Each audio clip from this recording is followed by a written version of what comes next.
2000 yillardan beri legenda bo'lib, legendalikni to'xtatmagan Matiz'ni sizlarga obzorat o'tib ketaman. 2011 yilda ishlab chiqarilgan mashinamiz kraskalari, chulik joylari ishlangan. Ko'rib tekshirib olaverasiz. Tayyor holatda mashina nov kerak bo'lsa hamma narsalar ishlanib turibdi. Yangi balonlar tashalgan. Ishlar asosini qaranglar yana. Biz ishlar yumshoq bo'lib ochiladi. Yumshoq bo'lib beklanib turibdi. Undan tashqari chexol, polik, 7 Gentrani roli qo'yib berilgan.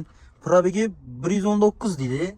Buni ham tekshirib olaverasiz. Endi bu mashinalar o'zgargan bo'lsa ham, boshqa bo'lsin, lekin mashina holati ideal. Monitorlar ham qo'yib berilibdi. Liliandan gap yo'q.